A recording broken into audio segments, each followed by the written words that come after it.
Hello, today we are here to visit the U.S. Senate campaign headquarters for Congressman Chris Murphy. And we're going to be speaking with him and talk about some of the issues during his campaign. As you can see, they're in full swing. A lot of volunteers working, and we're looking forward to getting inside and speaking to him on a person-to-person basis.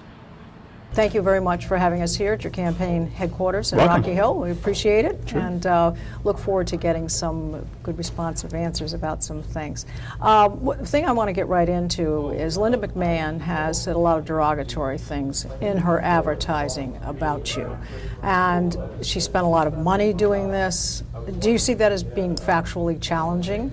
Well, listen, I mean, the first thing to say is this, that voters ultimately want to know what you're for. They're used to these negative attacks. I think they, tune out a lot of them, maybe not all of them, and ultimately they want to see, what you care about. And, the good thing with me is that you don't have to, guess as to what I care about. I've been in public service for the last 15 years, part-time, and now as a member of Congress for the last 5 years. And I wear the things that I care about on my sleeve. I care deeply about cheaper health care for my constituents. It's why I've worked my entire career to try to take on the insurance industry to lower costs. I care deeply about manufacturing. It's what built my family. My great-grandfather and grandfather worked for Fafner Ball Bearing in New Britain, and so I've started an organization in Washington to try to rebuild American manufacturing and make sure that at the very least the government is purchasing from U.S.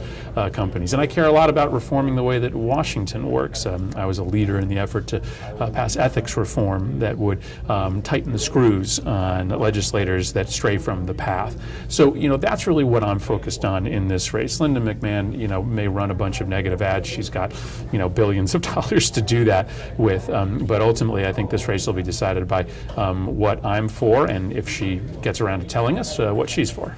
Well, I think the fact is she challenges you, and as other people have been challenged with regard to being a career politician. Now, you've had a good deal of experience, but normally when someone wants to get a job done, they look for the person who has experience in that area. And in fact, they've actually criticized President Obama for not having any administrative experience. Yeah. So you can't have it both ways. Yeah, listen, I'm not sure that people believe that running a wrestling industry qualifies you to be a United States Senator. I don't think anybody's looking for the United States federal government to be run like the wrestling industry was run. So, but as for my experience, I don't back down for 1 second from the fact that, I've devoted my life to public service. Now, I've only done that professionally for about 5.5 years. I'm not sure you can call that a career. But I certainly made the decision that when I started my work life that I was going to devote a big piece of that to trying to make my community better. I think that's a strength, not a weakness. And I'm certainly going to talk about that on the campaign trail. Yeah, and that's the commitment. Well, let's talk a little bit about the polling. You're currently polling, as of yesterday, on a newspaper article, Hartford Courant, about 3 points behind McMahon.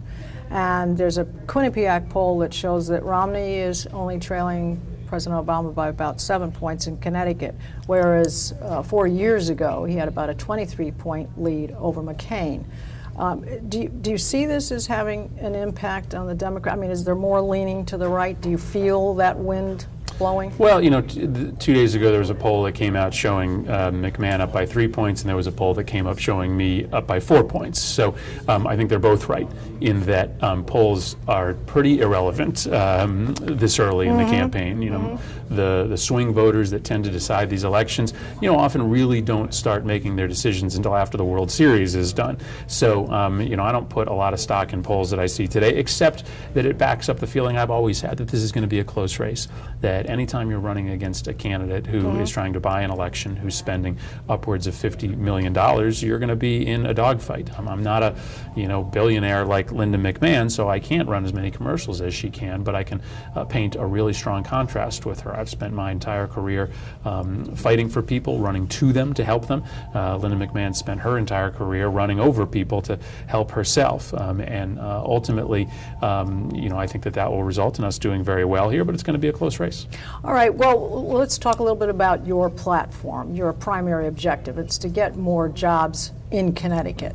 Now, most current in June for the unemployment rate in Connecticut was 8.1. It is now 8.5, and the status in June for the whole United States was 8.2, and it's moved up to 8.3. So how do you see your primary concern, get more jobs in Connecticut? How do you see moving that needle back? We have to get Republicans and Democrats working together. And the fact is that everything President Obama has tried to do to get this economy started has been stopped by the Republicans.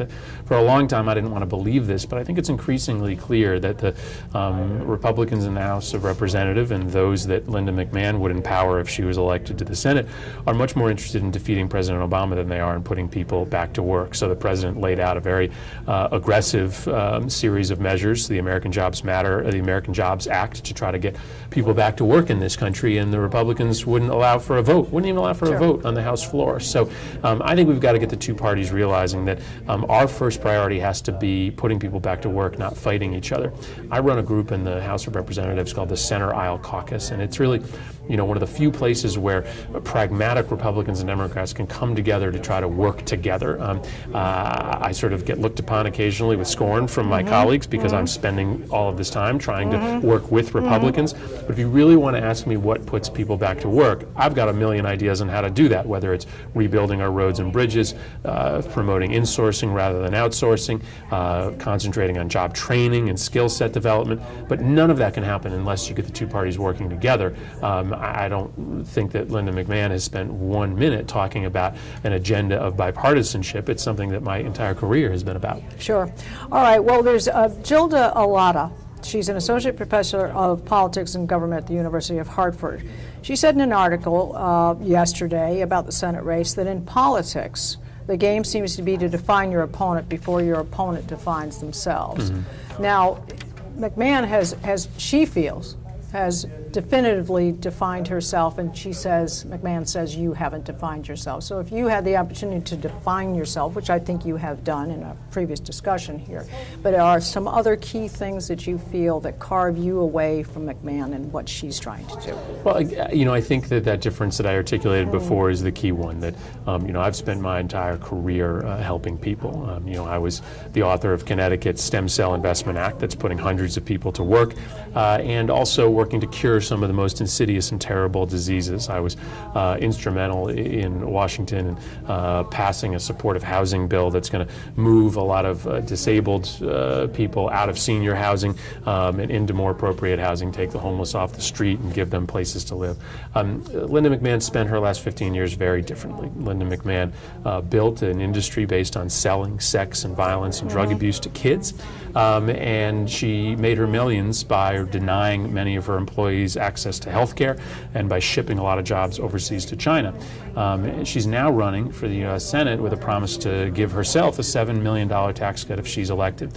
If I had that $7 million to spend, I'd allocate it to middle-class tax relief or use it to build some new schools or put some veterans back to work. And so, I think that as we talk about the definition in this race, it's going to be pretty clear. It's going to be, my history of helping people, working for people, and Linda McMahon's history of helping herself and working for herself. So if I can articulate this, then the difference being is you have a plan for the people, and you have been working on those plans for the people right along. This is not something new or something innovative in your part. This is something you have been doing. I think that's really what it is, right? Linda McMahon has a plan. It's just a terrible plan. And it doesn't take much more than renting a website to be able to have a plan. The question is what have you done with your life to show that if you get this job, you're going to really be on our side? Linda McMahon's always been on her side. She spent her entire career doing anything possible and doing anything to anybody in order to get ahead. I've spent my life in public service doing anything I can to help other people get ahead. Past is prologue. Sure. In my view. You don't change who you are overnight. You don't change your priorities just because you decided to apply for a new job. And I think my vision is one that says, listen, look to what I've done. Look to how I've prioritized my life and how I work, and you're going to see what kind of senator I'd be.